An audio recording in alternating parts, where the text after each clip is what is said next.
I'm gonna be real. It's super hot. The humidity's out the wazoo, and I've been fighting with the air conditioning all day. So I'm not in the best shape to stream, but I'm gonna do this stuff anyway. Yep, we're gonna look at Kent's Friday video because why not? And if you notice the title of my video, he seems to be doing these open mics now. Instead of calling them an open mic, he's starting to theme them around something, which is actually kind of better and reasonably decent production quality. Sorry, the yawns are hitting early because it's hot in here. But it's almost clickbait in the way it's being done, the titling. So I don't know. I don't know what his long game is. I guess I'm kind of falling for it, but at the same rate, it gives me something to actually title my videos. So without further ado, we're going to jump right into Hovind. I do want to say beforehand, because some clown decided to comment, subscribe to me. They apparently are, but they decided to comment, hey, they can't talk. You guys say your stuff. You guys say, you are talking for 10 minutes. It's like, yeah, well, does anyone actually care what Kent has to say? No. People come to the stream for me. If you don't like what what I have to say, or you don't like the fact that I'm talking, go watch Kent's content on your own. Also, if you're looking at these streams and don't see where Kent's content is and can't put two and two together by seeing motherfucking Rumble in the upper left corner, and no, that's where some of his shit is, it's not my job to help you. Because I got a comment asking, where's Hovind pushing his content? At this point, with them being subscribed, I can't tell if these people are fucking Hovindites or not. But yeah, we're going and jump right into this one. Titled, Jack Horner is Afraid to Carbon Date Dinosaur Tissue. And as my video title is, you don't date such tissue, Kent. Because there really isn't tissue. Plus, carbon dating doesn't work for those ages. And I'm not going to get started on your little load of crap. We're going to hear it all through this 45-minute video. So let's get to it.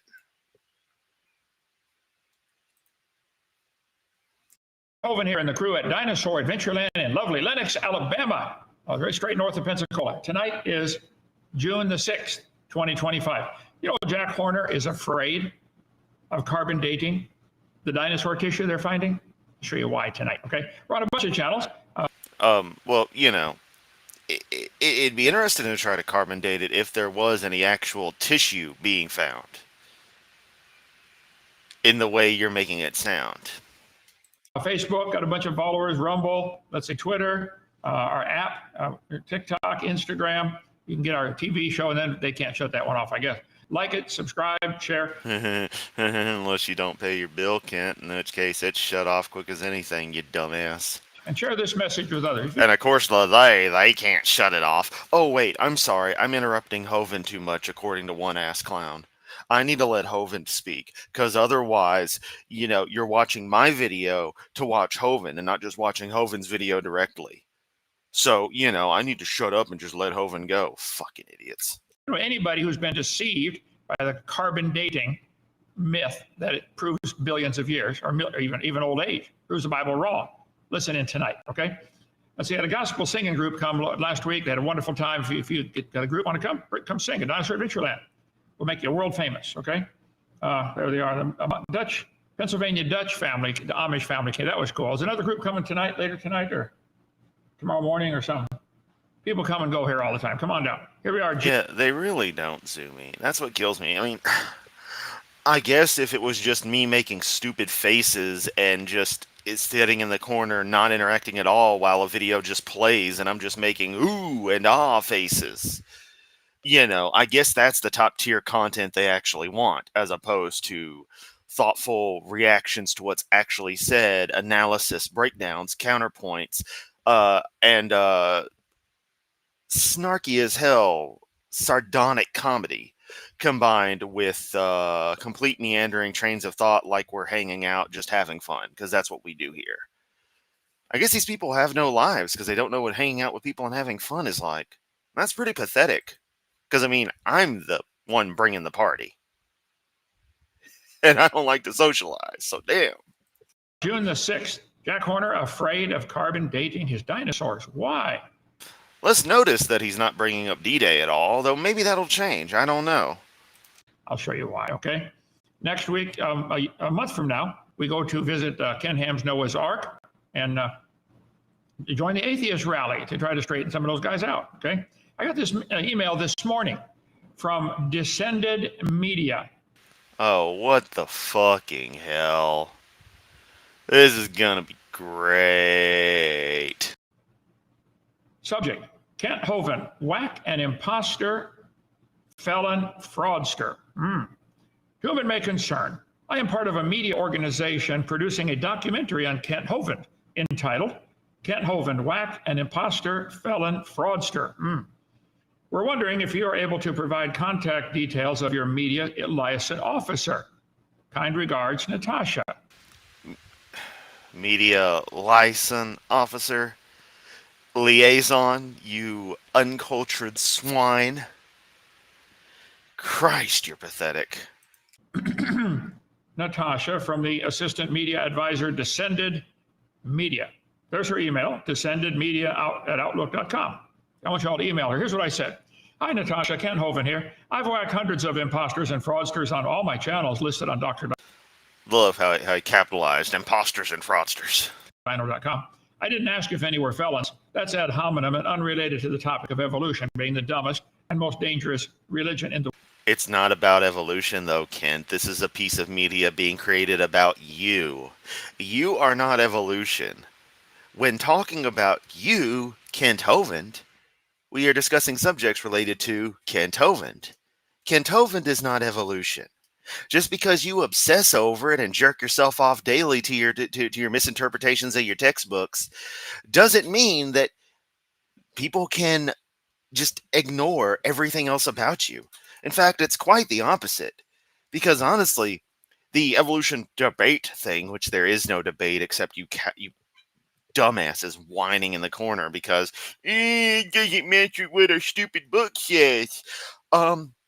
It's funny, someone taking the moral high ground who is of your character, and that needs to be brought to the forefront, because time and time again, people like you are shown to be horrible specimens of humanity.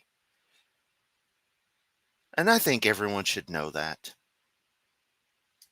Of course, you know your response is going to be put in and probably be torn apart in whatever media product it actually, comes of this. So, yeah, good, nice job there, Kent. The world.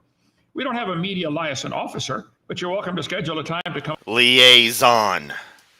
God fucking damn. Once is a quirk, sometimes you missay something, you misread something. 2 times, he doesn't know what that word is. On my show live and ask me any questions. 855 Big Dino, extension 4 to schedule. Or better yet, come visit our Dinosaur Adventureland in Lenox, Alabama, and see our Creation Science Center and take all 5 of our tours, where we teach thousands of people real science. God made the world about 6,000 years ago. He owns it. Look at it, all this irrelevant shit. He makes the rules, and we will be judged by this same creator when we die. If you're not ready to face him, I'd be honored to help show you the only way to be forgiven and saved.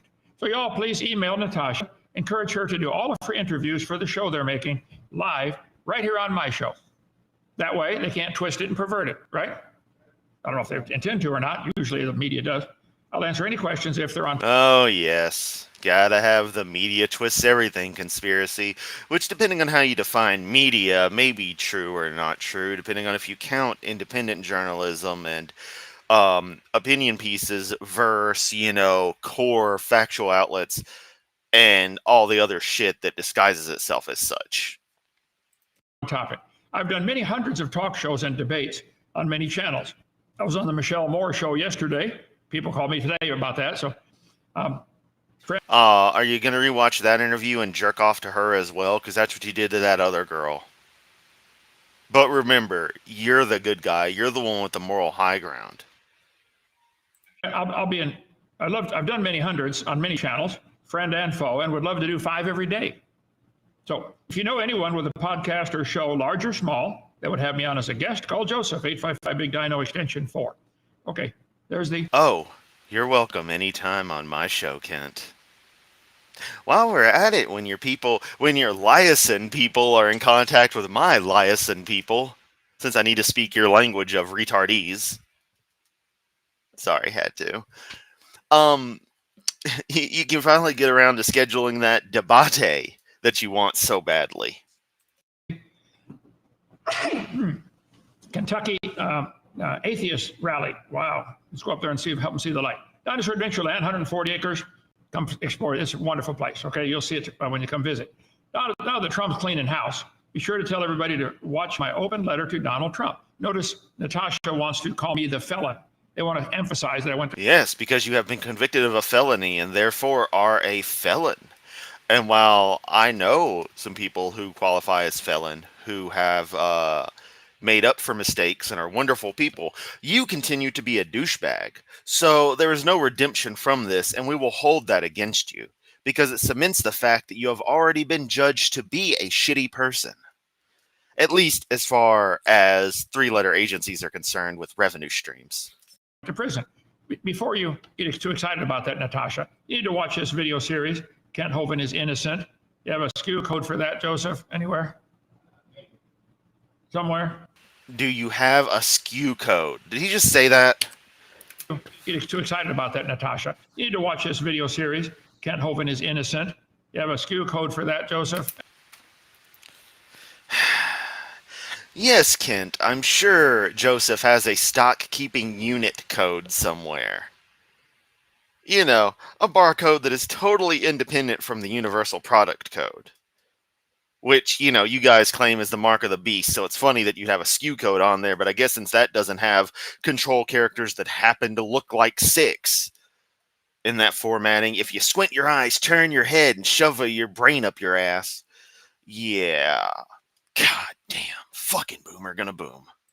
Anywhere? Somewhere? Yeah. 12 hours. Somebody did a study on my case. It's 12 hours of the worst fucking shit. Remind anyone who doesn't know. This shit made by Brady Byram, who, if memory serves, is also convicted of being a portable document format file. Done by them. And it consists of just text and talking, formatted to the third degree of insanity. It is literally unwatchable. So there's nothing of value here. It's all lies to begin with, but it's unwatchable lies. You didn't break any laws at all. The government broke 100 laws to put you in prison. Is that the one? SKU that one? That's this one, Doc, Unmasking Kent Hovind. You can get that one for $50 and this one if you find it. And it's on our website, drdino.com. It's a QR code, you fucking idiot.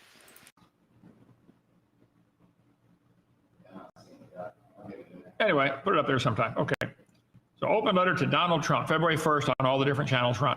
You can help us stay open for free. Join our 777 club. Call Bobby if you got any questions, or Krista, 855-BIG-DINO, extension 1. drdino.com. There we go. Open for 9 years now for free. People donate, help us keep going. Okay. What an Atheist Wednesday was a couple days ago. And we had to do Simon Dan. Love that he isn't bringing up D-Day. He's supposed to care so much for the military and World War II history and other shit. But I guess if it doesn't involve his daddy being the only survivor of his platoon, it doesn't fucking matter. Yep. You really love World War II there, Kent. You really care about the greatest event in human history. And by greatest, I mean grandest. One of largest scope. Again. But tonight, got a new one. It's like appreciate doesn't mean what most people use it to mean, as in enjoy something. It means to actually understand something, to get the full value of something. Let's see. Jack Horner, the dinosaur man. Matt Powell did a show a year ago. It's only got 2,000 views. It needs to have 50 million views, okay? Let's play it. It needs to have 50 million views. I'm hovering. My friends gotta have the views, don't you know? Yeah, I'm trying to get that code up there. There we go. There we go. As Deviant put, there's a link in the text in the text chat and a little QR code in the corner. If you want to help Seth and me with moving costs, Gonna tag team together, become roommates for a content house. It's gonna be freaking awesome. And you'll start getting, varied content from me of like old ass computers and all this game shit I own and things I probably forgot I even own at this stage. You want videos on typewriters? I'll fucking give you videos on typewriters all damn day long. Got like 30 of the jokers. I go on all day about them. Let's continue. Tonight, let you watch it, and then you contact Matt and say, good job. Let's see. There it is. Hey, Matt Powell, you suck. Watch what Jack Horner did when they asked him, would you please, we'll pay you $20,000 to carbon date the soft dinosaur tissue you have. Watch him squirm. This is great. You don't carbon date tissue that's well over the upper limit for age ranges that can be gathered from such radiometric dating methods. This has been explained to you, Kent. But of course you don't know, you don't care. You're just a piece of shit. You get it? There. No, I guess I didn't get over there. Let's see. Wrong one. Aha. Yeah. Okay, here we go. We find dinosaur blood cells in dinosaur bones that are... No, you don't. Y'all are perverting Mary Schweitzer et al.'s work to where, in very special cases, tissue could be, to a very vulgar sense of describing it, rehydrated. So you kind of wind up with soft material of what's a soft form of what's left. It hadn't completely permineralized, but it isn't what you clowns make it out to be. It just isn't. You're wrong. You're lying. That's a fucking sin. But of course, you got Magic Sky Daddy forgiving you, so you can get away with all the lies you want. Does anyone, I mean, how hard is it for people to not notice that out in the real world? That, a person most apt to lie is probably a Christian because they can get away with it. But if all the atheists really know God exists and they're going to be punished by these rules, then why would they lie? Because they know they're going to be punished by it. They're not forgiven. It doesn't make any sense, but I mean, that was one of the factors that made me realize it was a total load of crap. And again, this happened when I was a kid. If you're forgiven for stuff, then you can get away with anything. So, here you go. Why you always lying is my point. Supposedly 65 million years old. These bioorganic materials that we're finding, like blood cells, blood vessels, hemoglobin in the blood, check this out. There's over 16 types of bioorganic materials that are found in dinosaur bones. You have to ask this question. You need to go with Professor Peel. Your chart said graves, not bones. That's a discrepancy. That needs to be corrected. Also, take that damn tie off. Could dinosaur blood last for 65 million years? Elements that could be partially reconstituted could survive under particular conditions, very special conditions, as described in Schweitzer et al.'s paper. This is explained by the people who actually did the research. Perhaps you should try reading it. But it uses too many big words for you. And when this brain trust tag teaming together couldn't make it past the first page, probably because it starts with something more worthwhile than, hello, my name is Mary Schweitzer. Hello, my name is Kent Hovind. What a fucking idiot you are, Kent. 50, 60, 70, 80. You were in your 30s when you wrote that. I'd expect some teenager to write that kind of shit, but not someone in their fucking 30s. The answer is no. Some people will say that Iron Cross... I'm Ken Hovind, and I scratch my back on the stream because I don't realize I'm on camera. I FaceTime my kids, and a lot of times I forget I'm on camera, and so they just get up the nose view all the time. They can see all my boogers and all my Hovind schnuts. And this one looks like Jesus, so I keep it up there. Yeah. If you've ever FaceTimed or done any kind of video calling with old family members, you know. Linking somehow preserved the dinosaur blood. Well, here's the thing. Even if you submerged that blood in iron, and then sealed that for millions of years, the blood is still going to deteriorate. Yes, iron can cause blood cells to be preserved for a short time, but for millions of years? Yes, because you're a total fucking expert. You just know everything about how this stuff works, Matt. You're not a complete layperson at all with this crap. I think my cats know more about this than you do. And they're fucking stupid. Well, I mean, they're cute as hell, but they're dumb. Alright, my cats are dumb. They still know more about the subject than you. Have you ever been to a relative's house and you see them can foods? That food that they have tried to seal up and preserve still will go bad over time, over just a few. Funny then that, that's not the processes that are being used, that were being used, the conditions that were around that wound up preserving these particular very special cases of reconstitutable tissue. It's funny that it isn't just pickled dinosaur bones, I wonder why. Not all preservation methods are the same, and again, you're thinking of this as fucking something with agency. You're comparing intentional agency to an incidental situation that is, again, very well explained in the literature. Years in some cases. And in the dinosaur bones, we also find carbon-14. Also, it's supposed to be Ken Hovind. Why are we watching a Matt Powell video? Oh, right, because your little sucky $5 boy there, who you miss so dearly, especially now that Sandra's gone, is just your favorite person ever. You've got a raging clue under there, under the thing right now. It's Matt Powell, my boyfriend, Matt Powell. And you're just, just missing him so much. His caress, the smell that he exudes while he was sitting next to you in those red shirts while y'all were talking crap about Emma Thorne. Oh, yes, it's just taking you back to before your first channel got deleted and before you realized, I can't get away with being a complete piece of shit online until I find this right-wing bullshit place like Rumble, and then I can do whatever the hell I want.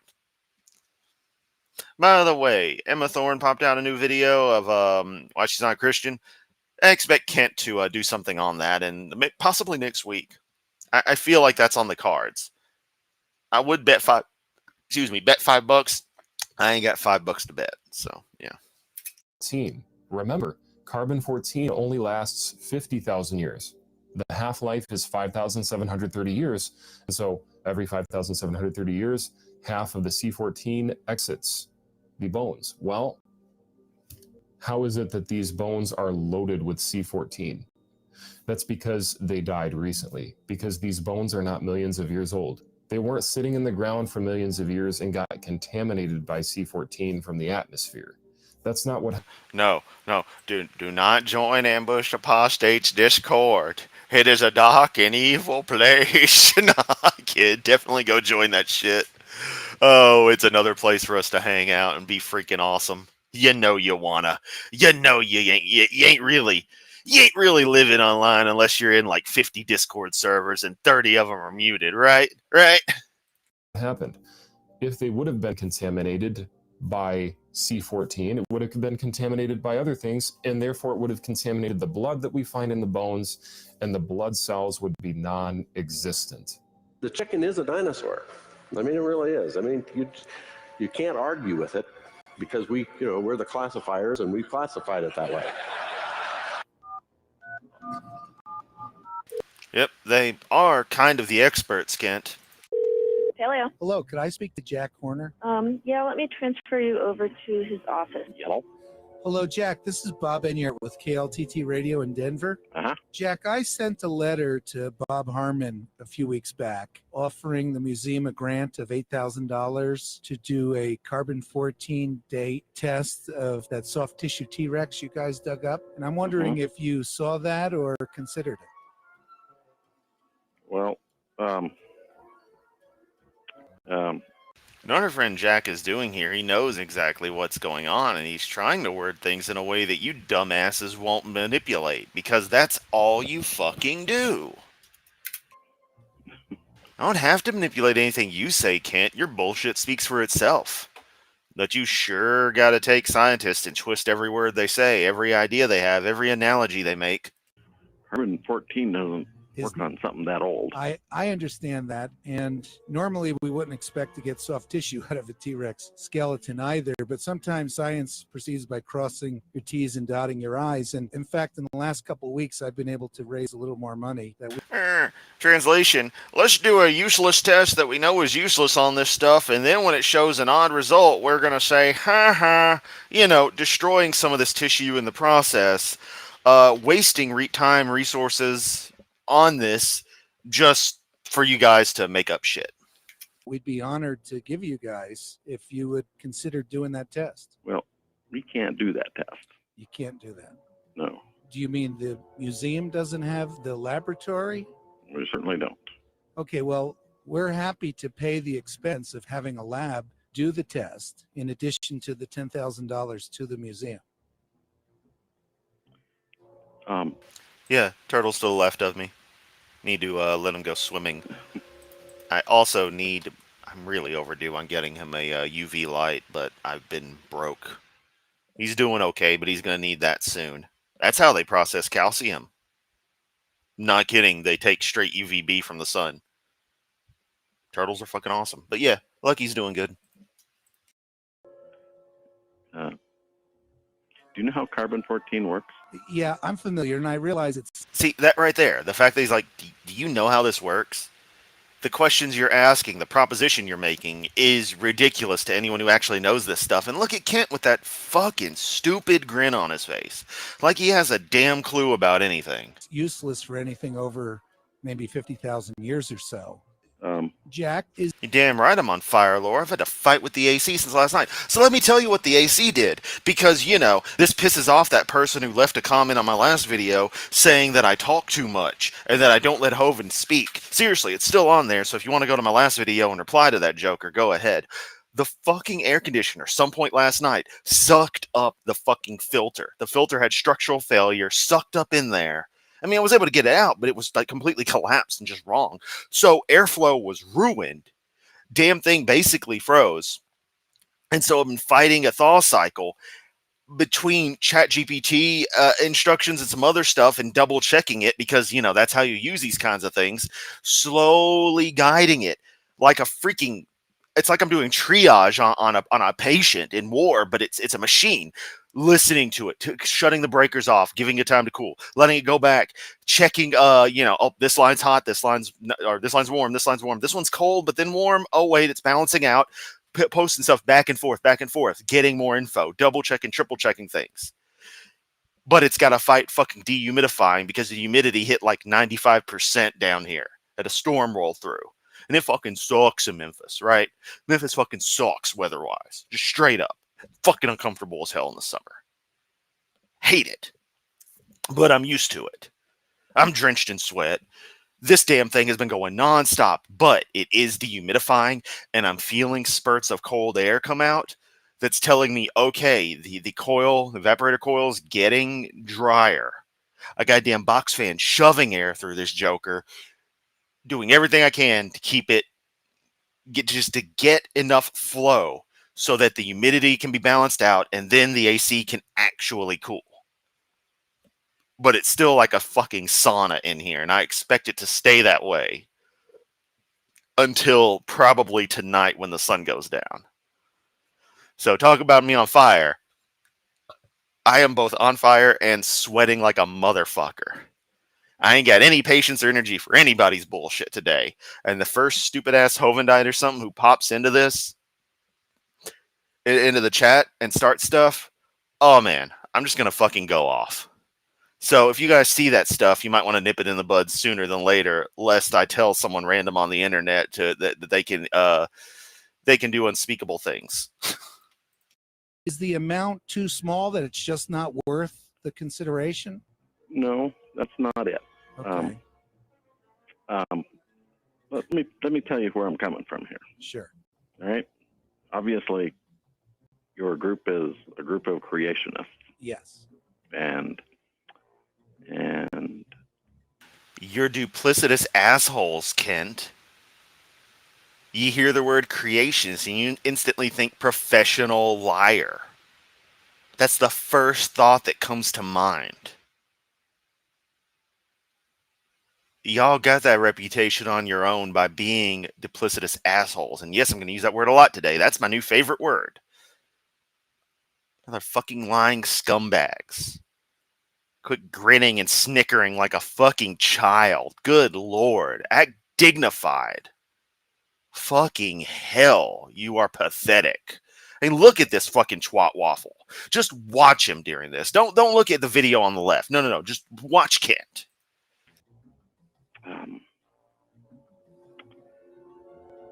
And the spin they can get off of it, Right. doing it, is Well, not going to help us. Yeah.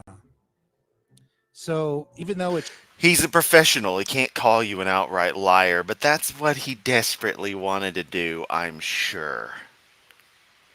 You're fucking lying ass scumbags trying to retard progress for your own benefit. And quite honestly, the world would be better off without y'all. But, here's the thing, for some reason, people with money, people with resources and connections have this weird habit of surviving.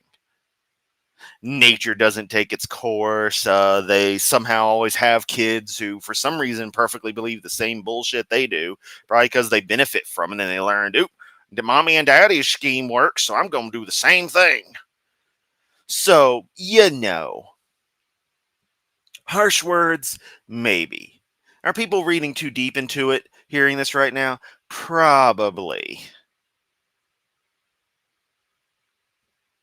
Not my problem. I'm hyperbolic for a reason. If you don't understand what that actually means, definitely look it up. And I don't mean that to my audience. I mean that to the random dumbasses watching this probably after the fact, who think I just said naughty, mean words. I didn't. I'm just saying, if we didn't have grifting scumbags, the world would be better. Just like if we didn't have criminals, it would be better. If we didn't have, liars, it'd be better. If we didn't have rapists, it'd be better. If we didn't have, muggers, it would be better. If we didn't have, excess hurricanes and shit, it'd be better. Say anything. If it wasn't around anymore, things would be better. So don't read too deep into shit. You know what the world is better off with, though? Fucking Dino Lamp. That being said, Dino Lamp needs to be freed. # free Dino Lamp. Let's fucking continue. These guys are just pissing me off like a mother today. I don't know why. Maybe because I'm just finally completely tired of their shit. Maybe it's the fact that a friend of mine is really upset about a lot of things, and I wish I could help him out, but I can't. I don't know. it's just a scientific test. They're not asking for voodoo. It's not actually a scientific test. That's what I'm trying to tell you. Carbon-14 dating something with soft tissue in it. Jack, if I could raise $20,000, would it be worth? I want to know what group is sponsoring it. Okay, Mhm. it's I mean, I need some really specific details about. Sure. And don't just tell it to me straight. Of Okay. course. I've hosted a daily talk show for 15 years. We're on a 50,000 watt AM station, KLT2. Oh, Seth, it's several episodes that he mentioned the little biker gang thing, but he's stopped mentioning it by now. So, again, I honestly don't think anything actually came of it, is going to come of it. But yeah, but still, if I can track down, if I ever get off my lazy ass and look through my records, I'll see what I can find. And there's a local church here that's offered to help. Okay. So we could, if you guys agree, we could send you the check within 24 hours. Okay. Well, let me talk to Mary and let me just talk to a few people. Okay. Because I don't want to, I can't afford to have it turn into a circus. Right. All right. Thank you. Which is exactly what you creationist fuckwits want. And did you watch Kent through all that? Good God, what a child. Thank you so much, Jack. Thanks. Bye-bye. There you go. That's why Jack Horner's afraid of testing, it might come out some number different than what they're teaching. Hang on, let me, how do I shut this thing off? We all have that moment, Kent. And look, you see the examples of his history if the next thing to autoplay is a World War II video. Shut that off. There we go. Okay. Now I want to get to this one. Are we just going to watch other people's videos here, Kent? Because if I wanted to watch other people's videos, I'd just watch other people's videos. All right? Carbon dating. Here's why he's afraid of carbon dating. Here we go. Buckle up.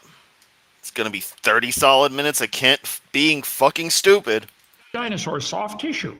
They have found blood cells, all kinds of 16 different types of soft tissue in dinosaur bones. He said, let me talk to Mary. That's Mary Schweitzer, the one that found it. She knows full well it's not going to come back millions of years, and they need it to keep. Because it literally can't, you dumbass. The limit is 50,000 years. That's the highest measurement you would get. Do you not understand this? Do you just not? It's like measuring a goddamn 53-foot trailer with a 1-foot ruler and being like, well, it can't be 53 feet. My ruler only goes up to 1 foot and it goes all the way to the end. Why don't you try a little harder there, buddy? Keep their fairy tale going about evolution. It's nothing but a fairy tale. There we go. Main crutch evolutionists lean on is time. They need billions of years to turn their frog into a prince. To fool the students into believing the Earth is billions of years old, they hide behind carbon dating, potassium argon dating. I know carbon doesn't go back billions, okay? And other radioactive. Well, to be fair, and I've seen this a lot of people who do aircraft, mainly a lot of aviation enthusiast things. They'll use War Thunder as a source of 3D rendered footage. It just becomes easier to record that since the game is so good at least I don't know exact details, but pretty damn authentic as best they can be. It's definitely good enough for what they're trying to do. So War Thunder actually acts as a nice basically 3D studio. Decay. C14 dating is a main prop to hold up the stupid. It's a prop? I thought the Leaning Tower of Pisa was firing the laser. I'ma charge him a laser. Religion of ever. Yeah, let me hit you with them 2007 memes. Evolution. Here's how it's supposed to work. Carbon and nitrogen are right next to each other on the periodic table if you took chemistry. Carbon is atomic weight of 12, okay? And nitrogen is 14. The Earth's atmosphere is mostly nitrogen, okay? And it's about 300 miles thick, but most of it's within 10 miles. And radiation from the sun strikes the atmosphere and produces radioactive carbon-14. It combines with oxygen to make carbon dioxide. And that's what the... Can you explain how carbon-14 forms, Kent? Can you go into the details? Can you give me the capture and emission values? Can you? Plants breathe. So the Earth's atmosphere is mostly nitrogen, 78%, 21% oxygen, that's the part that we need, 0.06% CO2. Oh yeah, gotta snort. That's important. Carbon dioxide. 0.0000765% radioactive carbon dioxide. So tiny bit of the carbon dioxide the plants are breathing in is radioactive, a real tiny part, okay? It combines with oxygen and mixes equally with other. Oh, the radioactive carbon dioxide combines with oxygen, Kent? The radioactive CO2 combines with oxygen. I would love to see how that works. I really would. I don't think you got enough valence electrons for that, big boy. Of course, you wouldn't know a valence electron if it shocked your ass. Normal sea carbon dioxide by the wind currents. So the Earth's atmosphere is mostly nitrogen and 21% oxygen, little tiny bit of carbon dioxide. Okay. Percentage of carbon dioxide, Based on provided Don't you love how he repeats himself? New page of the same shit I've been talking about. I just got to bombard people with, wow, he's repeating the same shit. It sounds scientific. Kent must know what he's talking about. search results, C14 is a trace gas making up 1 to 1.5 atoms per 10 to the 12th. It's got 12 zeros after it, okay? This translates to a very small percent of the total CO2 in the atmosphere.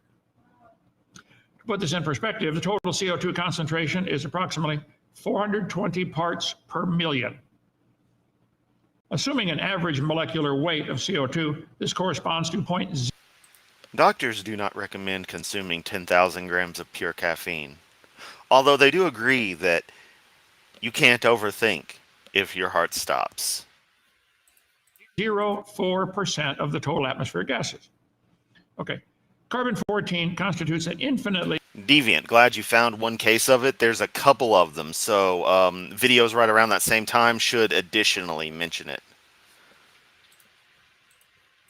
infinitesimally small percentage of the total carbon dioxide in the atmosphere, likely on the order of 0.000001. Probably, Zach, I wasn't paying attention to him. I was reading y'all's lovely comments. Okay, let's see. In summary, the percentage of CO2 in the atmosphere is real small. Okay, Willard Libby invented carbon dating back in the late 40s and early 50s. Here's Time magazine, 1955. Look, Zoomy, I too love my brain implosion juice. It makes my head go. But will it stop the pain forever? I just can't be sure. 5. Radiation strikes the atmosphere. Neutrons collide with atmospheric nitrogen and knock a few things off of it, and it becomes carbon-14. Remember, nitrogen is 14, okay? So the carbon-14 knocks a few things off of it.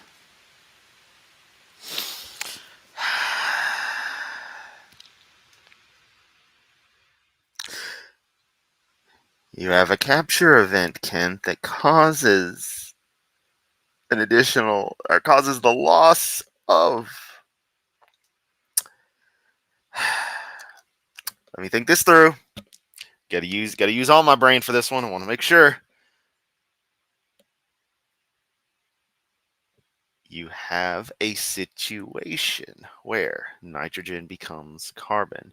Yeah, you end up losing a proton. Via which exact process, I forget. But that's what happens. You don't knock something off. It's not that simple. But of course, you have a juvenile understanding of everything. 14 process, here we go. Cosmic radiation strikes, converts 21 pounds of nitrogen to C14 every year. This is 21 pounds spread all over the world. How much would 21 pounds be spread over the whole planet? All right, I will. I don't know who the hell that was. That was like a Fat Albert voice. I couldn't do Pee Wee Herman, sorry. Not too much, okay? See, the sunspot cycle impacts the carbon-14 production. You can read this article for yourself. Let's see. Based on the search result, galactic cosmic rays. During periods of low sunspot activity, the solar wind is weaker, allowing more cosmic rays to penetrate the Earth's magnetic field and interact with atmospheric nuclei, leading to increased carbon-14 production. So the solar sunspot cycle affects how much is produced. Oh, wait a minute. You're going to try to date something? Yeah. Can you explain how? Can you go into detail, or do you just know that more carbon-14 is made when there's sunspots? How old it is, and you're not even sure how fast the C14 forms? It changes? Yeah, the formation rate changes with the sunspot cycle. The value is relatively constant and can be contrasted with values found in the ages of known things. It's not super crazy. There's the Maunder minimum, the Sporer minimum, when they had less, clear back on the 1500s, 1600s. You can read it. The rate of formation is affected by the sun and even the stars and the magnetic field of the Earth. Let's see. So the 860-year C14.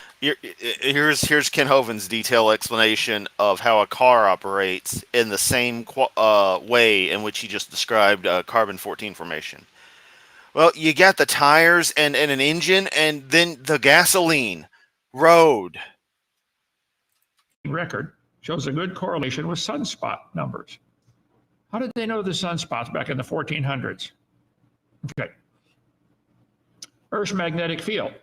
Based on the provided results, it appears the Earth's magnetic field does have an impact on the production rate of C14. Production rates vary because the changes of the cosmic ray flux caused by the heliospheric modulation, solar wind and solar magnetic field, and a great significance due to variations of Earth's magnetic field. You know what's funny is he always stammered over himself when reading stuff. And I don't want to criticize somebody who, has an actual speech impediment. And I'm honestly impressed that I've been as relatively eloquent doing these streams as I am, given my tendency to have a bit of a stammer going on. However, Kent seems to just get lost in reading in the I can't understand what I'm saying way. I need to slow down and start again constantly, but never addresses it. Acts like he's perfect. Which is always where the problem is, Kent. If you just acknowledged you suck, no one would care.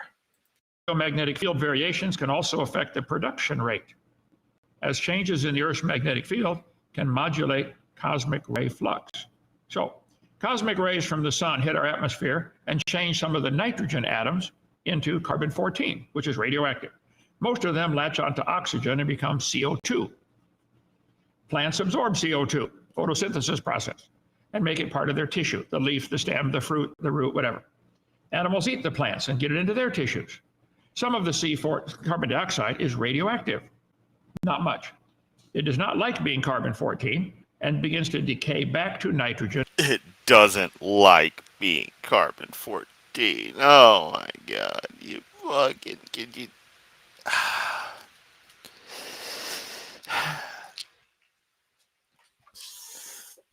It's like you're talking to fucking kids. And not kids who have a clue.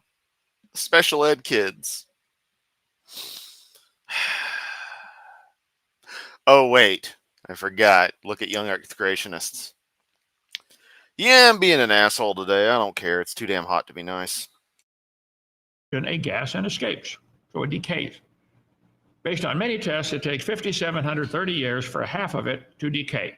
So if I gave you a pile of carbon-14, you wait 5,700 years, half of it would turn to nitrogen gas and disappear. Wait another 5,730 years, half of that, so down to a fourth, and then an eighth, and then a 16th, and then not much. Okay. Tree ring provides. Hey, Kent, you know what you should do some deep studies on? The half-life of cesium. Forget which exact one.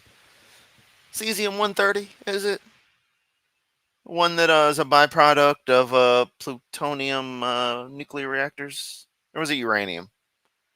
It's probably somewhere in the cycle either way. Depends on which cycle you're going. But yeah, I need you to study some cesium-130, Kent. Then get back to me. Snapshots of Earth's past climate. They found some caveman's Iceman. They found his moccasins made out of leather. Pretty cool way to make shoes, huh? Yeah. That's it right here. I'll blow it up for you. Researchers dated the... Okay, cesium-137. Cesium-130 would be very, very low on neutrons. Other isotopes like iodine-131. Yeah, that's more the range I was thinking of. Remains and clothing of a hunter found frozen in the ice in the Alps, known as Otzi the Iceman. To determine he died 5,300 years ago. The shoes were made of leather, grass, and twine. What are the limits of carbon-14 dating? Various dating techniques all have limits. Each works best for different types of problems. Radiocarbon dating works on organic material, means it was once alive. That would be trees or animals or plants, okay? Up to 60,000 years. Keep that in mind. Carbon dating won't work past 60,000 years. That's why Jack Horner said, well, we know the dinosaur bones are older than that, so there's no sense testing it. Jack, you don't know they're older than that. You think they're older than that, okay? They're not older than that. And you know full well, if you tested them, they would come back giving an age of way less than the millions of years that you want them to be. Because the upper limit is 50 to 60,000 years, Kent. What would you say then when it comes back 50 or 60,000? That still doesn't line up with your 6,000-year-old Earth bullshit. because you've been teaching it a long time.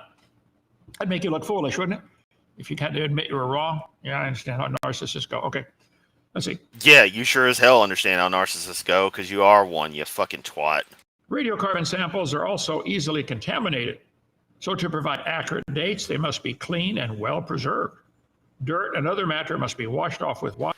Yeah, Kent thinks he knows better than everybody. All these creationists do. They think they know every field of science better than the people who devote their lives to these specific fields.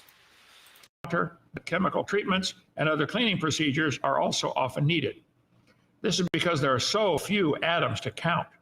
Even a little extra carbon from contamination will throw off the results significantly. A million-year-old sample contaminated by only a tiny amount of carbon could yield an invalid age of 40,000. Tree ring detective, let's see, carbon dating, the definition method. There's plenty on the internet about it, a bunch of stuff on it. What is carbon-14 dating? University of Chicago. It can date organic material as old as approximately 60,000 years. It's based on the fact that living organisms like trees, plants, people, and animals absorb C14 into their tissue. You get it by eating the plants that breathe the air. You can't get it through your lungs, C14. Carbon dating has helped us reveal how our bodies work, understand the climate of the Earth. Kent ignoring the fact that anything eating plants is going to absorb that, plus other sources for different types of creatures, meaning we get a reasonable quantity from meat as well. There is a constant intake of this particular isotope. And reconstruct its history to track the sun's activity. Okay. And it's affected by the Earth's magnetic field. So what do we know about carbon-14 dating? It was invented after World War II. It's irrelevant. An attempt to tell the age of something that contains carbon, was once alive. It won't work on anything else. The formation rate can be affected by the sun, the stars, the Earth's magnetic field. Not in the ways you think, and this stuff is compensated for. It's only used for objects less than 60,000 years. Yep, because that's where the half-life breaks down, buddy. Funny, the half-life breaks down. Divide things up a certain amount, that's the point where it just becomes a useless endeavor. Halves of halves of halves of halves of nothing. The samples are easily contaminated. Debatable. They've admitted all this in the literature. Oh, and there's that gaslighting. Admitted this. The non-loaded word would be acknowledged these things, but have also addressed them. A lot of A words going on here. Are you ever going to admit that you're an asshole? It starts with cosmic rays. They continually rain upon Earth from all directions. When cosmic rays reach Earth's upper atmosphere, physical and chemical interactions from radiocarbon form radiocarbon isotope carbon-14. Living organisms absorb this into their tissue when they breathe. Once they die, they quit breathing, okay? And when animals die, they quit eating. So you're not going to get any more C14 once they're dead, plant or animal. So you're trying to carbon date them to see how long they've been dead, based upon how many of these atoms have decomposed. Half of them are going to decompose in 5,730. Yeah, that's his little, think about it thing. He tries to be like, that's his trigger, you know. What's it? The Pavlovian response for his cult followers to absorb a piece of info as an immediate response to something. It's like, here's a response. That's a response. 30 years. So they look at how much C14 is in the atmosphere today, compare it to the sample, and say, oh, that's been dead for one half-life, 5,730 years, or two half-lives. Okay?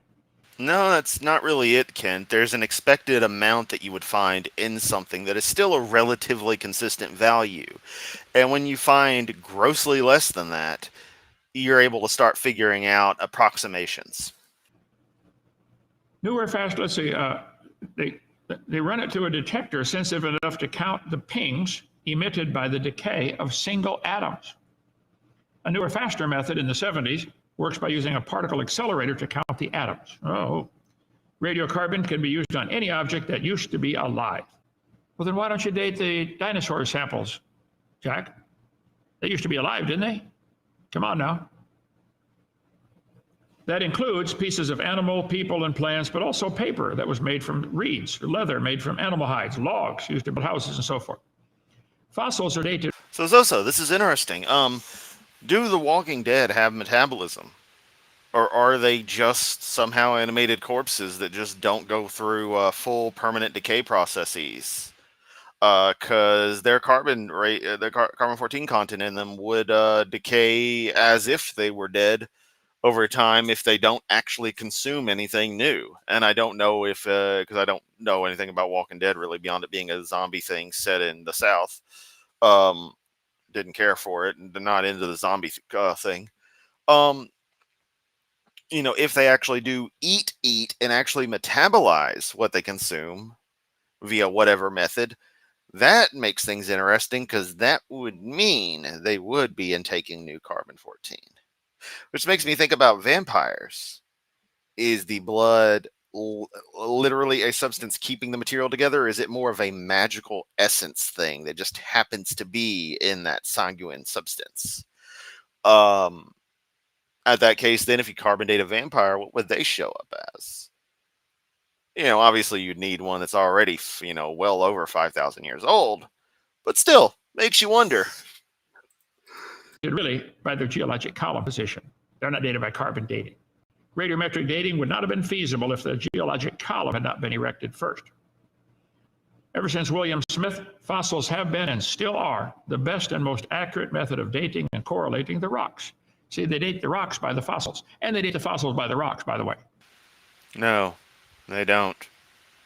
Not in the way you think. You're more likely to find. I looked this up. My understanding currently is that you're naturally more likely to find fossils in sedimentary layers than others. You can find them in some types of volcanic layers and something, but it's not going to be likely given that this is, molten rock. Not much is going to survive that. But sedimentary layers between accurate radiometrically dated volcanic layers give you a window that layer has to be in per superposition.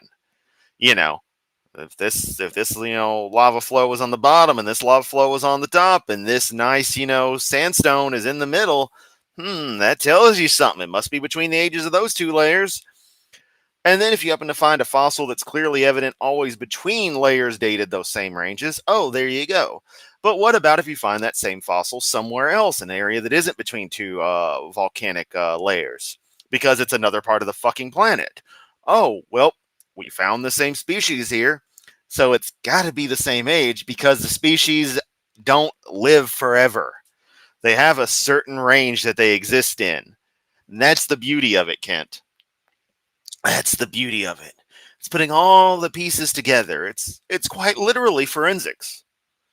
It is quite literally same methodology as forensics. But of course, if you understood anything about forensics, you would have had better operational security, and the IRS wouldn't have been able to have such an open and shut case on you.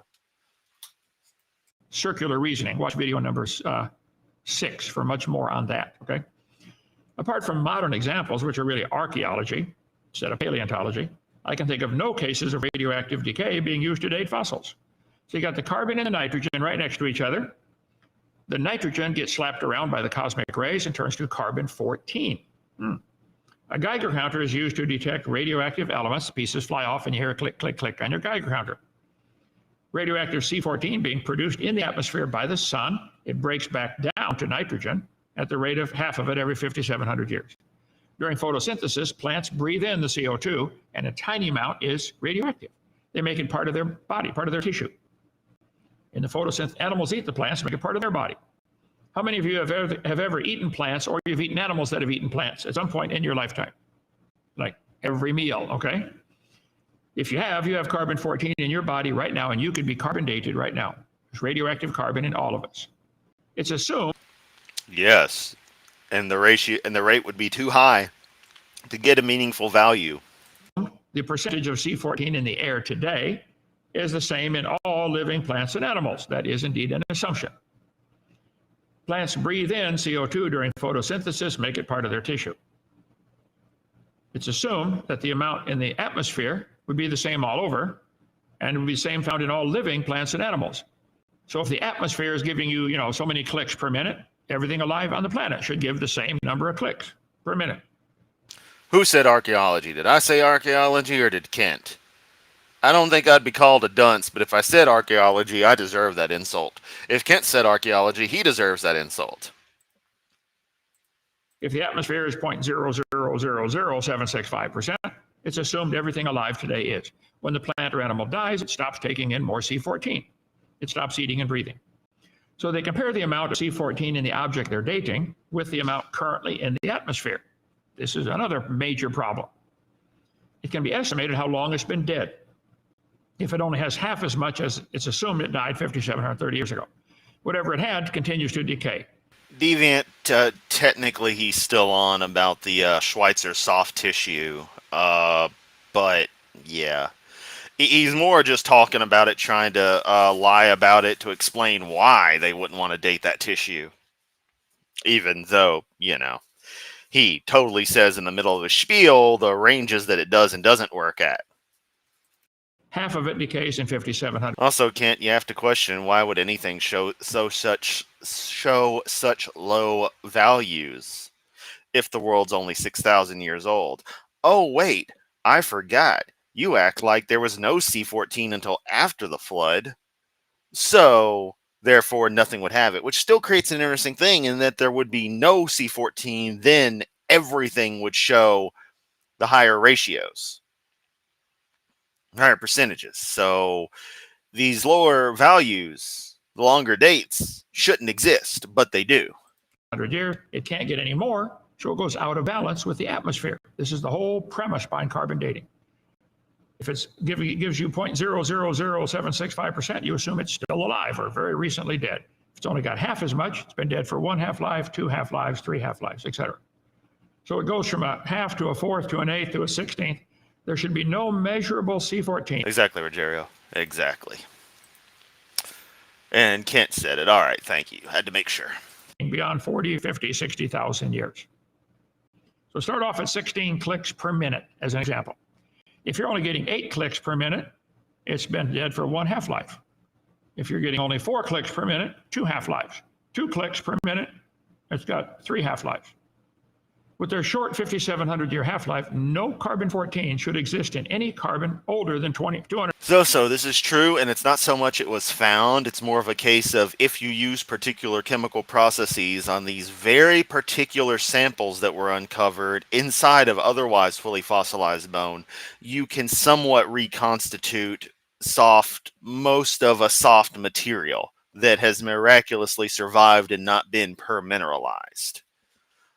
Think of it like dehydrating food that's barely anything is left in. 150,000 for sure. Most of them say 60,000.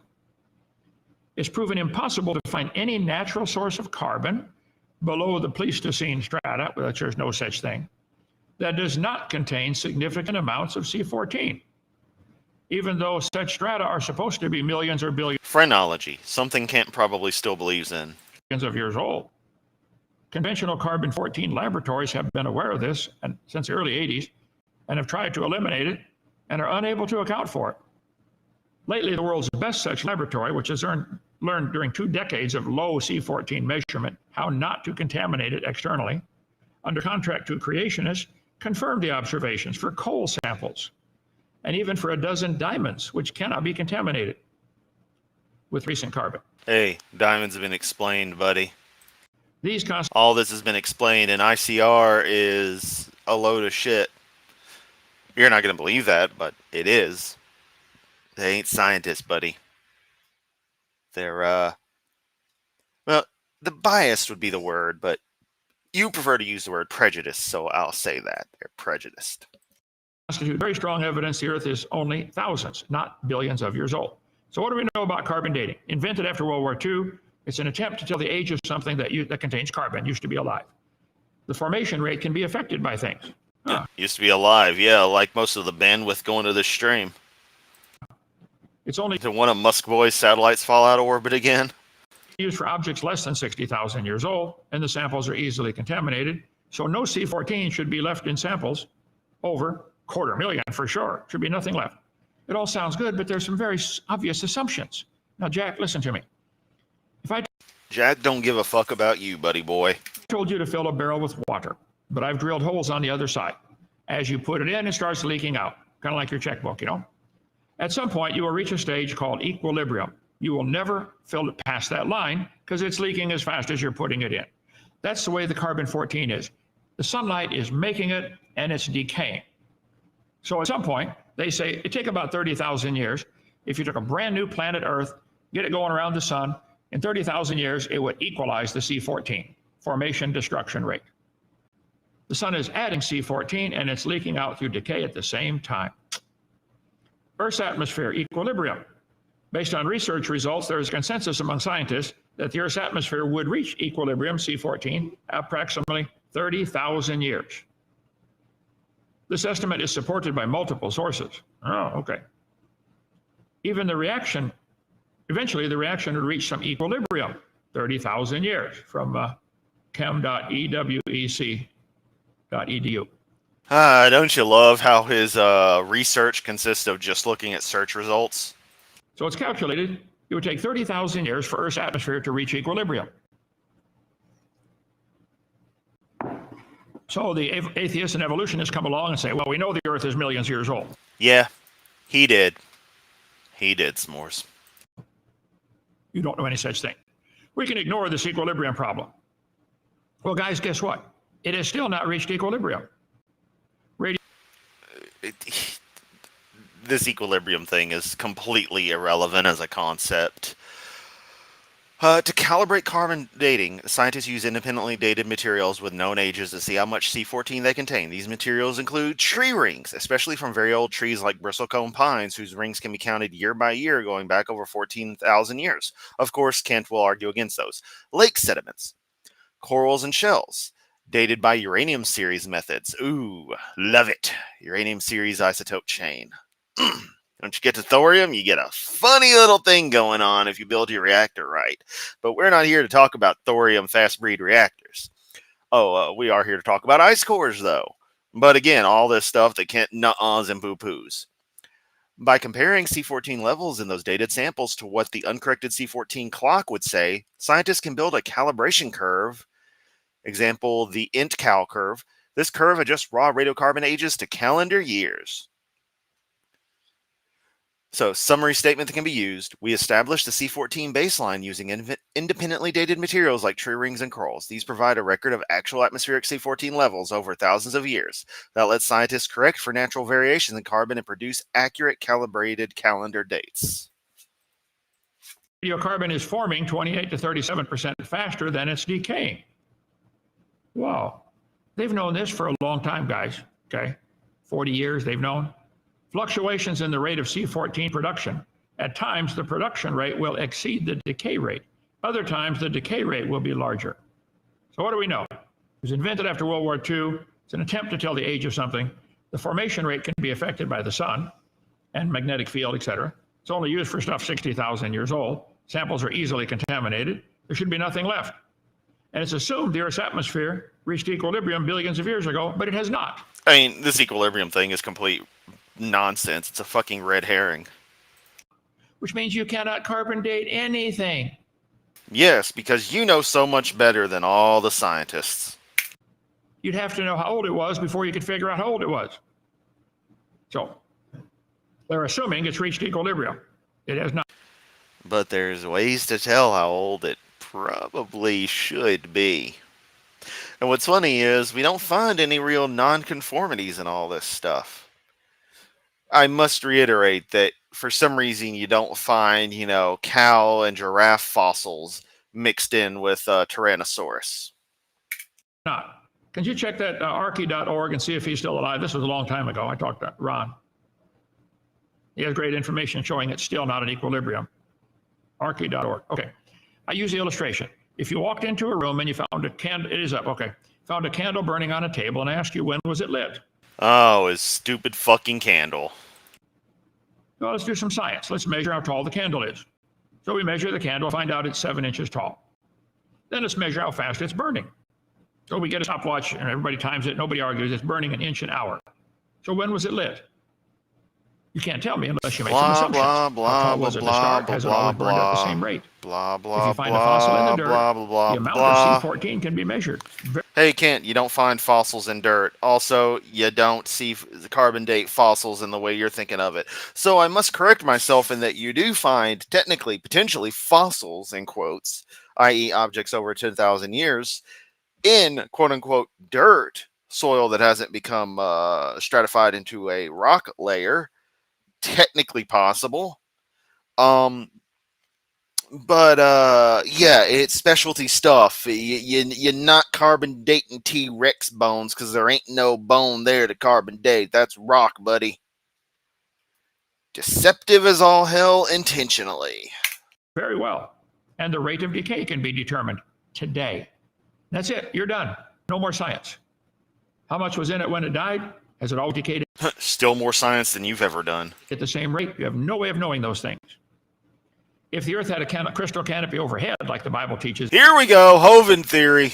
it did, that would block the formation of C14. It had very little C14 in the air, which means the plants had very little, way less than today, and the animals had way less than today. So when we dig up a fossil that drowned in the flood, we're going to use today's amount of C14 to try to date it. Nope. And it's going to date really old when it's not, because you're using a rubber ruler. Plants, animals living before the flood under the ice canopy would have very little, if any, C14. Also talking about C14 formation. Carbon-14 is formed in the upper atmosphere when high energy cosmic rays strike nitrogen-14 in 14 atoms. This interaction converts a neutron into a proton, transforming the nitrogen in radioactive carbon-14, the nitrogen into radioactive carbon-14, i.e., nitrogen-14 plus a neutron becomes carbon-14 plus a proton.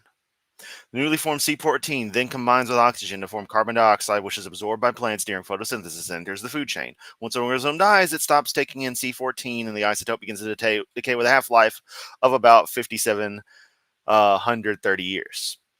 So, yeah. I had to go on and be like, hey, let's double check this stuff since I've actually got, ChatGPT chilling in, my Google Chrome window. Because remember, I use Firefox as my main browser. Be scoffers who would be willingly ignorant. We cover all this. Yeah, magic book of bullshit says people won't believe. Magic book full of bullshit. Next on the menu, water is wet. Film at 11. Many times. How the earth was out of the water and in the water. And it was overflowed with water and perished. Water everywhere, and not a Hovind to think. They're ignorant of the flood, too. Okay. Coal. Well, if coal formed millions of years ago in the Carboniferous era, there should be no C14 left. Based on search results, there is a consensus among scientists that coal, being a fossil fuel, should not contain measurable amounts of C14. However, some studies have reported detecting small amounts of C14 in coal. 2003 study found measurable amounts of C14 in 10 coal samples from Pennsylvania State University, despite the samples being allegedly millions of years old. I mean, when Hovind starts talking about his Hovind theory, might as well start talking about the Nazi moon bases inside of the hollow moon. That's what they were using Die Glocke for, was transport Hitler to the core of the moon, where he still reigns supreme because they saved his brain. Oh, you don't believe that, Kent? Prove me wrong. 1989 study reported small amounts of C14 in coal, challenging the assumption that coal should have nothing left. Oh, the official Soviet story about what happened to Hitler is probably wrong. Oh, man, that fucker's actually probably buried under a tree in a park about a mile north of where the Fuhrer bunker was. I'm strongly believing that chain of research based on video series Mark Felton did, combined with a few other things. A lot of it adds up. C4. Not to be conspiracy theorists, but I mean, this is what the Soviets fucking told us just to get us to shut up. And they did that like 20 years after the fact. So, yeah. God, see, I'd rather talk about World War II than I do Hovind shit. 14 in coal shouldn't be there. I agree. If it was millions of years old, it's not. The coal formed in Noah's flood. Okay. C14, unstable form of carbon, decays into nitrogen, and they know the rate, okay, 5,700 years. So they tested 10 coal samples from Pennsylvania State, and there shouldn't be nothing measurable after 90,000 years. Let's see. It's supposed to be from Maria, he did, but the real Argentina on Earth is a fake Argentina. The real Argentina, the really real one, got transplanted to the surface of the moon. The inner surface, I should say. strata 37 million years old, up to 318 million, but they still had carbon-14 in them. What happened here? Has C14 been found in soft? Yeah. They eventually put his head in the head museum. He hangs out right next to, actually, I think they moved him next to Richard Nixon. I think. No. That wasn't Richard Nixon. That was Hercules. Sorry, I forgot Richard Nixon's the president of Earth in the year 3001. And however long. I need to watch the rest of Futurama, honestly. Soft tissue of dinosaur bones? Yes. C14 has been detected in the soft tissue of some dinosaur bones. This discovery sparked significant interest and debate within the scientific community regarding Note that soft tissue is in quotes. the preservation of organic materials. See, instead of thinking, maybe we're wrong on when it lived, Also, I'm pretty sure this is a load of shit, but, I don't have the energy to look into it further right now. they got to figure out how could it survive for millions of years. They're not even able to think outside the box. They're trapped by their prejudice. Notable findings include Mary Schweitzer, that Jack was going to talk to, who in the 2000s reported discovery of soft tissue, including blood vessels and cells. Okay, so the Hitler thing. Yeah. The story of Hitler's end up to the burning is correct, as far as all evidence suggests. However, the bodies, in quotes, that the Soviets found and materials relevant did not at all match, apparently. There were elements that did, but it was like removable dental work that was immaculate compared to the charred nature of the corpses.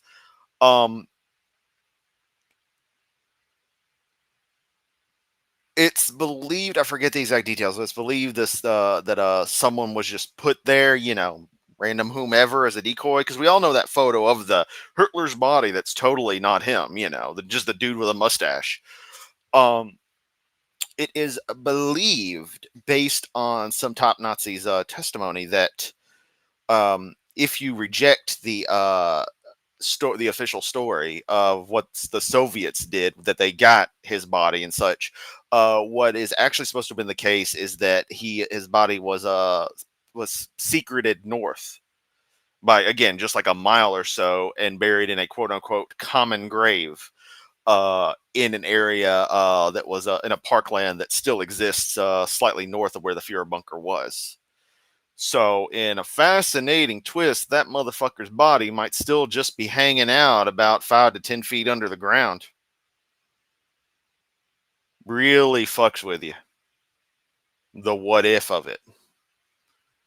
But that's not the official story. But the official story is based on what the Soviets told us. Again, like 20 years after the fact. It wasn't until the 60s where they finally said, yeah, we got his body. So, yeah, like it was a big thing in the post-war years of what actually happened to Hitler. Like, it isn't just a joke. It isn't just a meme. For like a good 2 decades plus, the West did not know what actually happened. We had partial stories from the Soviets. We know he was dead, in quotes, but that was it. From, official announcements by Nazi propaganda. But I mean, that can be fake too. And again, I'm not going conspiracy nut with this. There's a reasonable chain of things with this based on independent research, but I was made aware of through a very good series by Mark Felton. I'll have to link that in my Discord. But yeah, it's some interesting stuff. It doesn't change the end of the war or anything. It just is a matter of basically what it boils down to is the Soviets fell for whatever the Germans put out as a decoy, knowingly, simply so they could claim the victory. Because this was Stalin's Soviet Union, they were absolutely hell-bent on taking Berlin and, taking every trophy they could, which, what do you expect? They had lost, 50 million people by the end of things. So they were damn ready to, end this stuff. So they were going to take every single bit of pride they could probably lying to Stalin in the process, like, yeah, here's the body, we got it, and that just became the official statement, and no one ever bothered to correct it, because why? That's my take, anyway. In the fossil remains of Tyrannosaurus rex. Well, so it challenges the views of preservation. No, Mary, it challenges the age. Why can't you guys admit it? Bible says the scoffers are ignorant of the coming judgment. Well, Deviant, it's not a case of where it's thought to have been. The analysis works out of where it actually was in relation to the main vent and the ventilation tower and stuff. I mean, I've seen the aerial, historic aerial photos of that area and through the Berlin Wall era, where you see there's nothing there.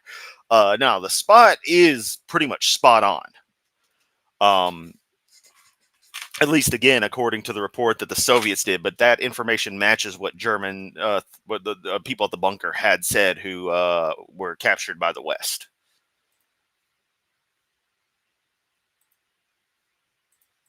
Of God too. So God made the firmament, the waters were under the firmament, and the waters were above the firmament, and the birds fly in the firmament. We cover all this on video too.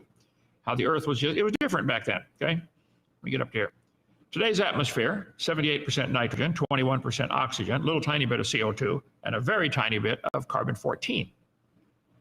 What if, before the flood, the ice canopy blocked UV light and prevented most C14? So you know what sucks? Through a process of elimination, one could find Reinhard Heydrich's grave.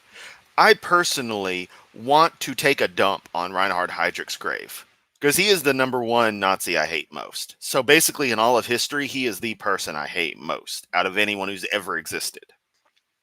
He's just the person who fills me with the most sheer just hatred, right?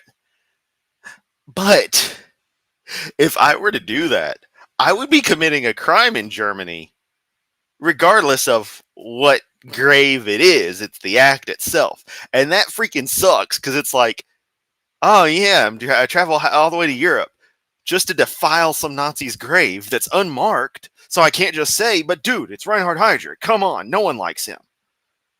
There's no winning. Sometimes that just sucks. I mean, I guess I could go to a park in Germany, take a dog, and let them go on where I think Hitler's grave might actually be. But it's just not the same. 14 from forming. Plants and animals living then would have less in their tissues, making them date older, because we're using today's ruler to measure them. It's not complicated.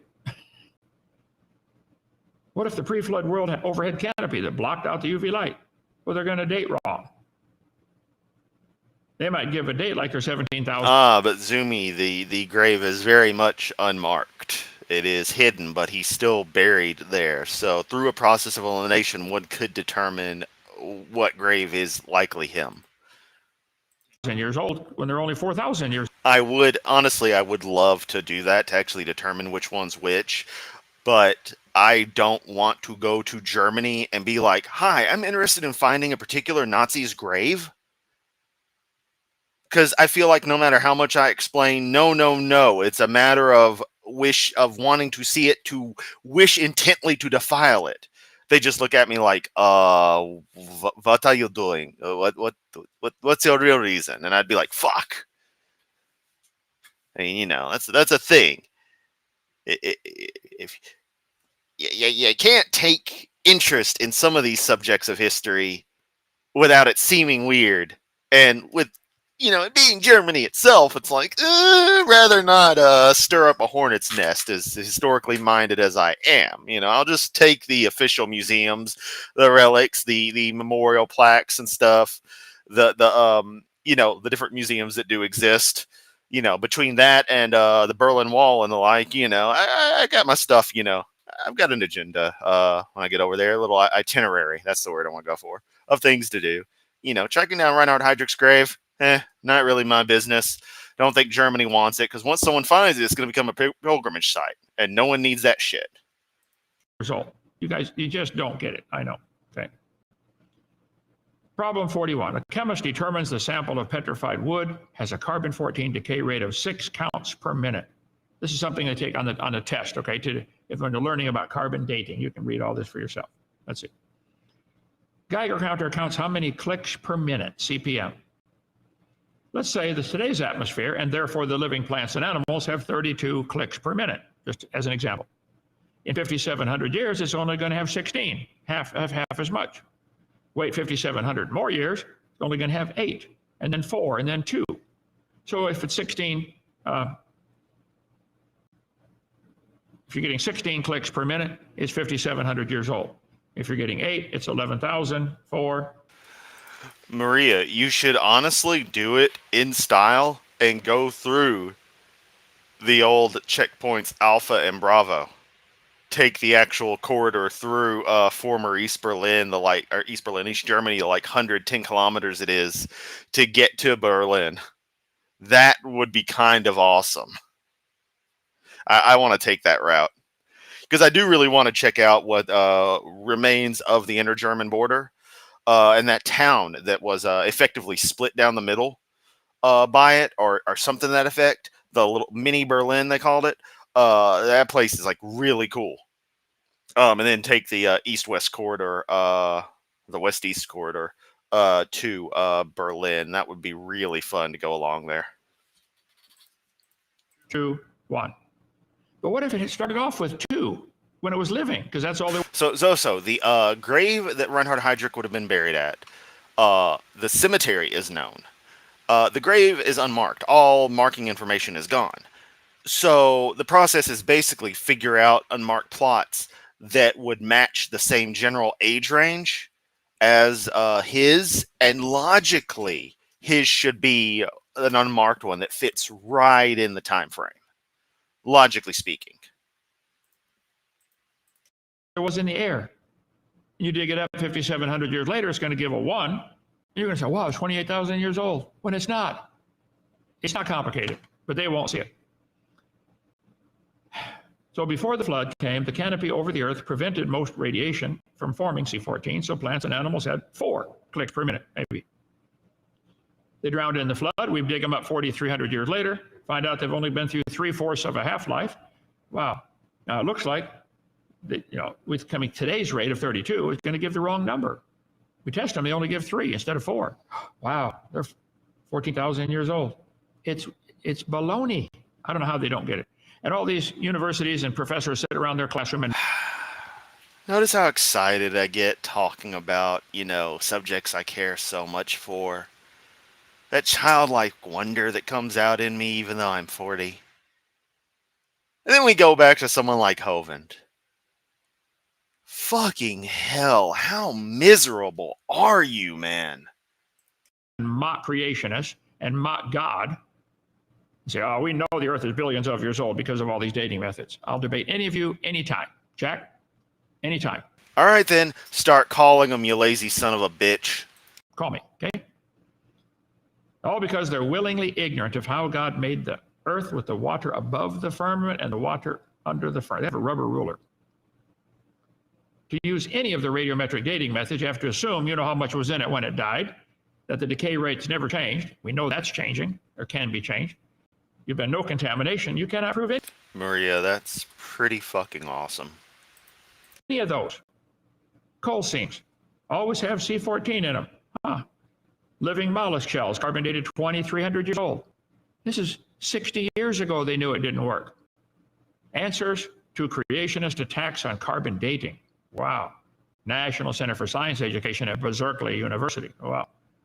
Radiocarbon dating can easily estimate that humans have been on Earth for over 20,000 years. Should come as no surprise that creationists at ICR are trying to discredit this method for years. They have their work cut out because radiocarbon dating is one of the most reliable of all radiometric dating methods. Jeannie, you are insane. Jeannie Scott. And all the rest of you. Skip, if you're still working there. This carbon dating doesn't work, okay? They probably actually learned how to retire, Kent. And, stay out of prison and not scam people. You couldn't retire. Not because you want to work so hard, but because every penny would dry up. You'd be broke in a month. Question. Radiocarbon dated the shell of a living freshwater mussel and obtained an age of 2,000 years. Yeah, because you don't carbon date living things, you dumbass. How do you reply? It does discredit C14 dating for freshwater mussels, but that's all. We got to go through this with every single one, right? It doesn't discredit with dinosaurs. Yeah, okay. So you can read the article there. You don't carbon date dinosaurs, you dumbass, because you're talking an order of magnitude difference between what C14 measurements can show you and the actual age of the dinosaurs. But of course, you just say we're making that shit up. Very low C14. A freshly killed mussel has less C14 than a freshly killed something else. How do you know that? You got to date everything. If a carbon date supports our theories, we put it in the main text. If it doesn't entirely contradict them, we put it in a footnote. If it's out of date, we drop it. They don't put the dates in that don't match their religion. Freshly killed seal, carbon dated 1,300 years. There's the seal. Give the award to whomever brought that up earlier, because my short-term memory sucks and I can't remember one of you amazing people brought it up. But I know someone did. You rock. Dead. They just killed it. One part of DEMA was 40,000, another part was 26,000. This is from Geological Survey professional paper. Some people have argued this quote's not accurate. I don't know. What about the rest of them, okay? Saber-toothed tiger, theorized to be 100,000 and a million. Tyrannosaurus! If you know, you know. Million years old, gave a carbon date of 28,000. chem.awec.edu. The troubles of radiocarbon dating are undeniably serious. Despite 35 years of technological refinement and better understanding, the underlying assumptions have been strongly challenged. We fix it as we go. It should be no surprise. Half the dates are rejected. The wonder is that the remaining have come to be accepted. No matter how useful it is, there are gross discrepancies. It doesn't work, guys. The accepted dates are selected dates. Shells from living snails, carbon dated 27,000 years old. Science magazine. 11 human skeletons, dated, all 11 were dated about 5,000 radiocarbon years or less. I think they know. They should. I think you can't read, Kent. By now. 2 Colorado Creek mammoths dated 22,000 and 16,000. They were next to each other. Which one are you going to publish, guys? The one that matches your geologic column? At Berkeley University, they had the most advanced techniques to date human fossils. Wow. So they dated Homo erectus, found in Java by the Java man, okay? It was thought to be 250,000 years old. He used 2 different dating methods. Swisher made the same discovery. There were 53,000 at most, or 27,000 years. That's a 50% or 100% difference, 96% difference. Guys, that's a 50%, 100%, 96%. Make up your goddamn mind. Also, none of those values were right, you fucking idiot. I taught high school science and math and dildoism for 15 years, Hovind. Just give it up, would you? You first, Hovind. This guy, Rainer Protsch von Zeiten, lied about the age of Neanderthals and skulls and artifacts for 30 years. A university panel exposed his frauds and he resigned. Protsch dated... Yeah, note that it was a university panel and not some creationist fuckwit in bumfuck Alabama. Oh, what? You were in Pensacola when this was published. Spire skeleton, 21,000 years old. But they tested it at Oxford and said it's only 3,300 years old.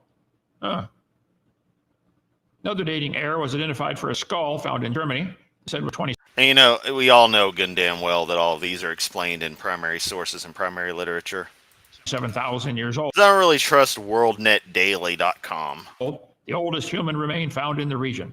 Till Oxford investigations indicated it belonged to an elderly man who died in 1750. In the last 2 years, an absolute date was obtained for the Gandong beds. Let's see. Has the very interesting age of 300,000 years, plus or minus 300,000 years. Hey, that WorldNet Daily is still alive. Look at this shit. Yep, I really trust that there, Hovind. Wow. What a load of shit that is. But Chris, maybe 20 years ago it wasn't like that. Nah.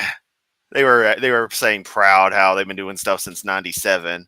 They've always been like that. If I wasn't using them as a source, they're probably full of shit. The trouble, Joseph, they don't even know they're stupid. That's the thing. They don't even know. They really think they're smart. Professing themselves to be wise, they became fools. Best evidence. Well, so the trick to having a successful marriage is you nibble on her elbow. Only otaku will get that reference, because that is a deep reference right there. Also, that sounded kinda, well, not kinda gay. Maybe a little gay. Not there's anything wrong with that, just, you know.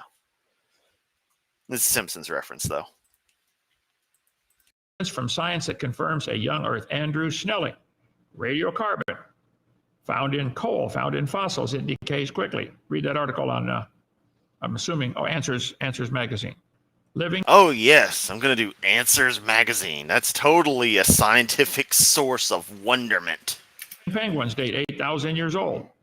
Dinosaurs date 34,000 years old. That's what Jack Horner's afraid of. He knows full well if they carbon date his samples, they will not come back because they can't. It doesn't work on stuff that old. It's not that old, Jack. You won't even consider that. They dated. Even if it wasn't that old, those dates still go far beyond your age of the Earth hypothesis, which at a maximum you should only show 4,400 years, since this specifically, carbon-14 didn't exist until after your oh-so-beloved flood, so you shouldn't get any of these values at all. Dinosaur bones at under 30,000 years old. Hugh Miller in Columbus, Ohio, had 4 dinosaur bone samples carbon dated at 20,000 years old. Samples were not identified as dinosaurs in advance. Had they taken it to the lab and said what they're dinosaurs, they would have dated it. That's why Jack won't date his. When you date a sample of known age, it doesn't work. When you date a sample of unknown age, it's assumed to work. Anyway, we got tons of stuff on that. This guy said the rocks do date the fossils, but the fossils date the rocks more accurately. Circularity is inherent. They brought back moon rocks, 1969, the year I got saved. One rock was divided into 6 pieces and dated many times. The ages ranged from 2.5 billion to 4.6 billion. So I talked with James Man, he's just so fucking full of himself tonight. Dawson in Oklahoma, back Or last night, I should say. 20 years ago. The phone number's probably no good. Chief Engineering and Operations for Lunar and Earth Space Science Division at NASA. He told me they had found ages of 10,000 years to several billion in the same rock. That book, Bones of Contention, is great on that, okay? So evolution is pacifier. They have to have billions of years. You take time away, they're going to cry. And they think carbon dating proves billions of years, and it is just pure baloney. So, folks, this is why Jack Horner is afraid of dating. No, he's not. It's just a pointless endeavor for reasons he knows, and you idiots are too stupid to understand. Dating the dinosaur tissue. He knows it would quickly disprove his religion of evolution. So, Matt. You should also pay to debate me, because I'll do it for money. Good job. Keep it up. But get right with God and move back to Lenox, Alabama. Join our team down here. Okay, questions are... Wow, so moving back to Linux is a requirement for, quote, getting right with God. Fuck you, Kent. I can't believe I'm defending Matt Powell for a moment here, but fuck you. He obviously got away from your ass for a reason. Comments, brother. Sorry for going so long, but I thought this needed to be done. Let's see, home. Oh. No, that's the wrong one. Get the... If you're asking about Kent, it's pretty much every day. Not so much Saturday. There. Oh, DV. Well, can they see that? Doesn't matter. Okay. Questions and comments, brother? What did the meat-eating animals eat when they got off the ark? Well, first place, everything was vegetarian before the flood started, if you read the Bible carefully. All the animals ate plants, fruit, vegetables, and seeds. After the ark, after the flood, God said in Deviant, it wasn't Jews who built the pyramids. It was Neanderthal. Genesis 9, Noah, now you can eat meat, and now the animals are going Because, you know, Neanderthals were in Africa, right? Right? to be afraid of you. That was Genesis chapter 9. So I suspect when the animals got off, they slowly had to adapt to meat eating. Somebody would check on him, see if that camper needs help, would you? Okay, see if he knows where to park and all that. Visitors coming all the time. So that would be my answer. They slowly became meat eaters. And people today can live fine on vegetation. Vegetarian is the Cherokee Indian word for bad hunter.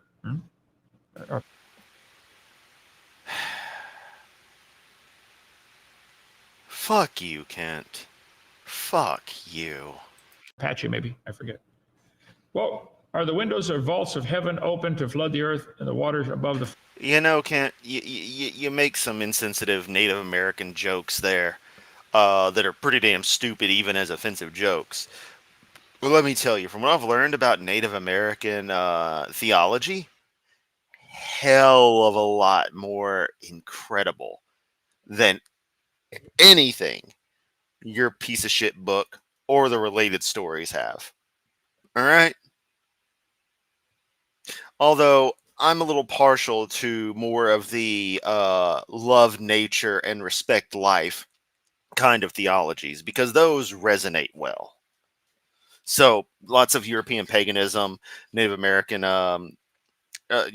nature-based faiths and all that. Don't know too much on them, but from what I do know, I like what I see. In general perspective, far better than the bullshit you've got. firmament? That's why I say it was a crystal canopy, a couple inches thick, 2 or 3 inches of water, of ice, completely surrounding the world like a big greenhouse. We cover all that in video number 2. Or no. Yeah, video number 2 on the seminar series. Okay?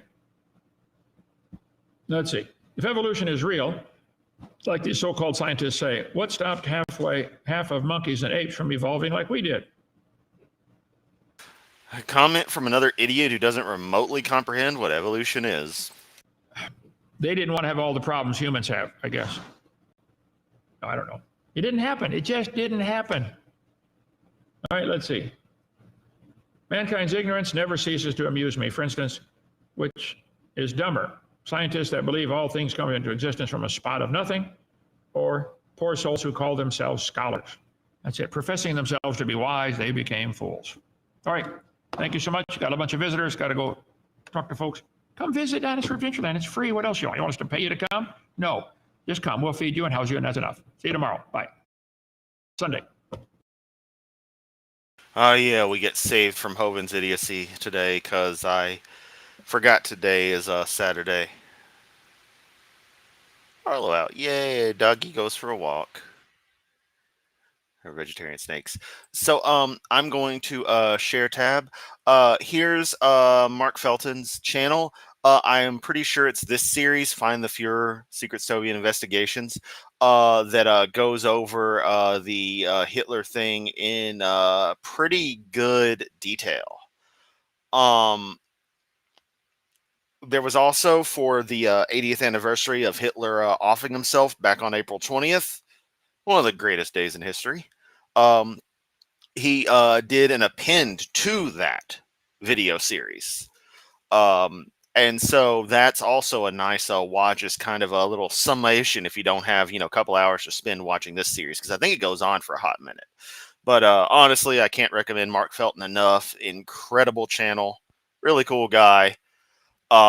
Just mainly World War II, but a lot of other stuff that's, a little bit other stuff anyway. It's pretty damn neat regardless. Dude's cool. So, yeah. Go check that out. Actually, let me pull the link to his channel real quick. Copy link address.